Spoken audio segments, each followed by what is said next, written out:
superhero na Pinay ang dating. Lumilipad, lumulunok pa ng bato. Alamin kung bakit mula dekada 50 hanggang sa kasalukuyan, patuloy ang kanyang paglipat. Kung ang mga Amerikano may Wonder Woman, tayong mga Pilipino may Darna!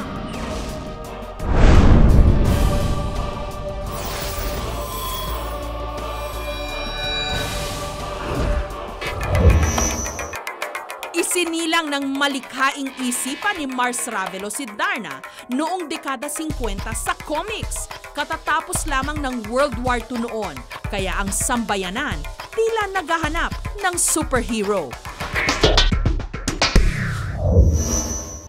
Konserbatibo at Maria Clara ang imahe ng mga Pilipina nung panahong yon. Pero si Darna, mapanukso ang suot, nakatupis at buong tapang na nakipaglaban sa mga masasama. Darna! Mula comics, lumipad si Darna sa pelikula. Si Rosa del Rosario ang kauna-unahang gumanap na Darna. Noong 2005, sumakabilang buhay na siya. Pero sa isang taped interview, naibahagi pa niya ang kanyang mga naging karanasan bilang Darna. When you hear the name Darna, what is the first thing that comes on your mind? Well, I really never thought about it before, but I guess I appreciate being Darna, and I'm doing something for the Filipino women. I don't know, I know, but I feel good about it. Darna! Darna! Sa paglipas ng panahon, kung sino-sino ng mga bigating artista ang gumanap sa role na Darna, itinuturing itong most coveted role sa kahit na sinong artistang babaeng Pilipino. At ngayon, naipasa na ang bato kay Marian Rivera. Direk Aya, si Mura. Siya si Mura. Mainit, Mura. Walang prosthetics yan. Hindi biro gumawa ng isang programang katulad ng Darna. Mahabang oras ang iginugugol, lalo na sa mga fight scenes ng Pinay superheroine na ilang dekada at ilang henerasyon na ng mga Pilipino ang sumusubaybay.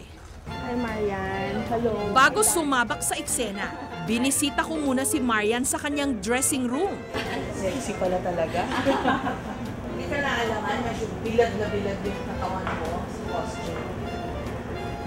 Kasi knowing naman na kapag Darna po ito naman po talaga yung costume. So, lahat naman siguro nag-Darna ito naman talaga yung costume. So, di na din siguro. Parang, at saka hindi ko na-feel na parang titignan nila ako ng, ay, parang nakamubad ako. Ano, kasi lahat mismo ng staff at crew dito, inaalagaan talaga ako. Lalo yung mga cameraman. Nagpapayat ka ba? Parang Nagpapayat talaga. mga ilang pounds? Ang laki!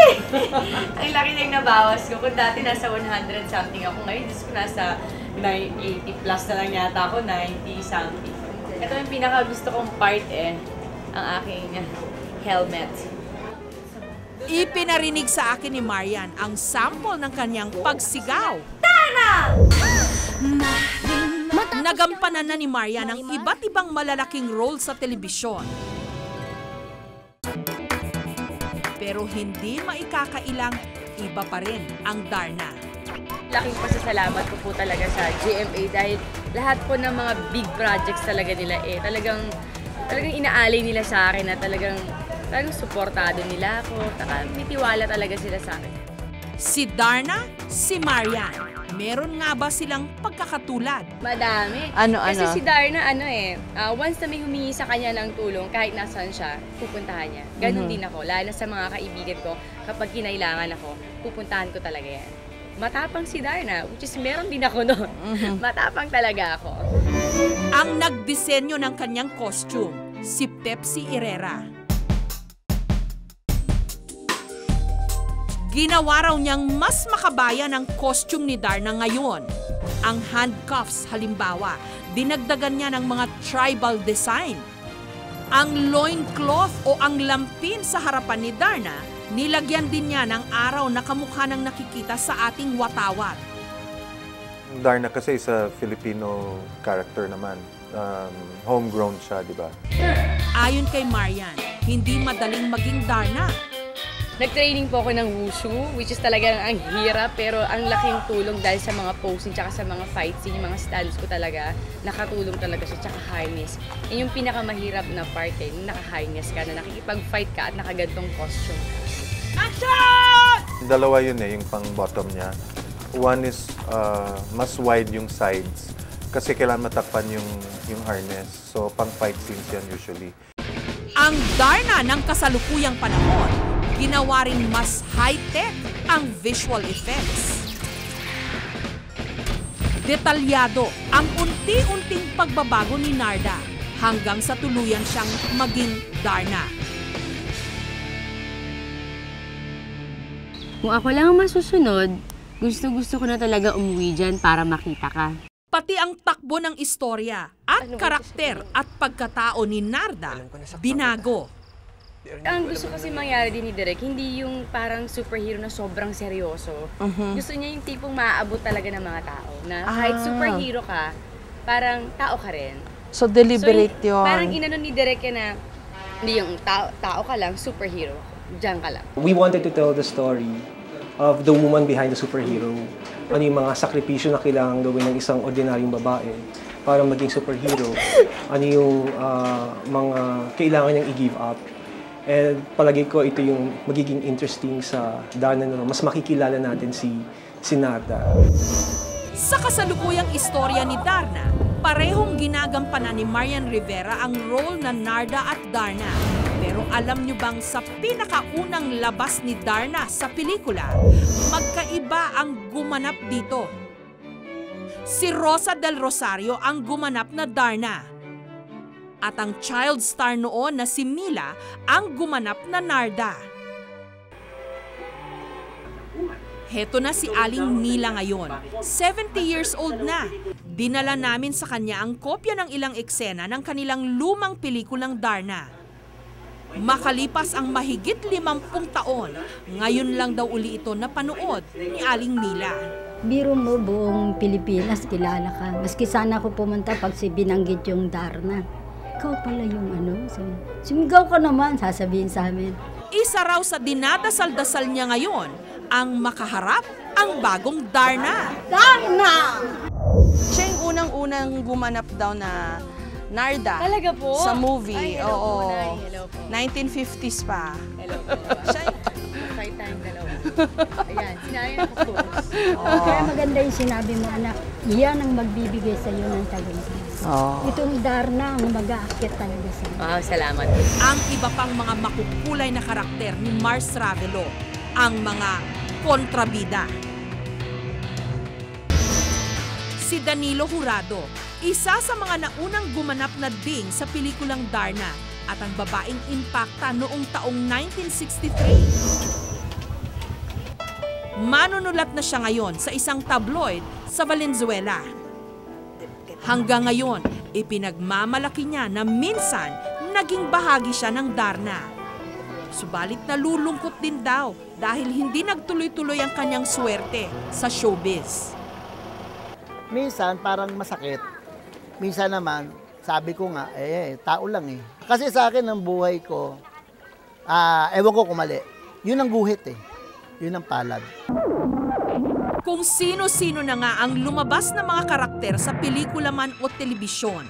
Pero ang kwento ng pakikipagsapalaran ni Darna, hanggang ngayon, niyayakap pa rin ng sambayanan. Siguro kahit ilang dekada pa ang lumipas na magiging bahagi pa rin ng kulturang popular si Darna. Yung kamalian ng mga Pilipino sa tauhan niya bilang babaeng tagapagligtas ng mga naapi. Ang lahat ng pagbabagong anyo ni Darna, sinubaybayan ni Mike, certified Darna fan. Lahat kompleto siya. Pero ang bago sa koleksyon ni Mike, ang kanyang Darna dolls. Pinapa-customize pa raw niya ang damit ng mga ito. Meron pa nga siyang manikang Marian bilang Narda at Darna. At manikang ala Iwamoto bilang Valentina. She represents strength, beauty, tsaka yung pagiging humble ng mga Pinoy, tsaka yung, alam mo yun, yung willingness to help. Ayon kay Ruby, anak ng lumikha kay Darna na si Mars Ravelo, bago pa raw nakilala si Darna, lumipad muna ito bilang si Varga. Hanggang si Varga, naging si Darna. Hango raw sa totoong buhay ang mga karakter nito. Si Daddy, lumaki siya na fatherless. Kaya siguro sa Darna, talaga ang binasihan niya yung pagiging hero na isang ina. Katunayan, maging ang pangunahing lokasyon sa kwento na Nayon ng M, pinaniniwalaang ito ang lugar kung saan ipinanganak at lumaki si Mars Ravelo mismo. Ang Barangay Malabon sa General Trias sa Cavite. Dito namin nakilala si Bienvenida, half-sister ni Mars Ravelo. Ito ang paraan na bilang pagtanaw ng utang na loob, kaya niya ginamit ng bayan ng Malabon. Dito nakatira si Mars Ravelo, may bahay siya dyan, diyan siya lumaki. Pero dito, sa Santa Cruz, Manila, matatagpuan ang tunay na Darna. Si Darna Ramirez. Nanay ko nagpangalan sa akin. Tama-tama yung time na yon, ang palabas Darna kay Vilma Santos. Imbis na Darlene iblagay niya, Darna na lang. Nung una, panay raw ang kantsaw sa kanya dahil sa kanyang pangalan. Darna, ano ba to? Pero ngayon, tanggap na raw niyang kapangalan niya ang super sexy na superhero. Lalo pat pakiramdam daw niya, isa rin siyang superhero pagdating sa kanyang mga anak. Yung mga Darna naman na pangalan, kilala naman bilang mga superhero, ganon. Para sa amin, si Mama, super mom.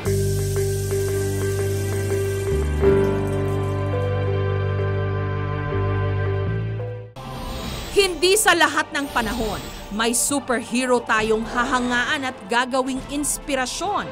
Lalo pat ang tagapagligtas nating hinihintay, bunga lang ng malikhaing pag-iisip. Pero kung gugustuhin natin, pwede rin tayong maging superhero, anumang oras nating ibigin. Basta't kapakanan ng iba ang ating uunahin bago ang pansarili nating hangarin.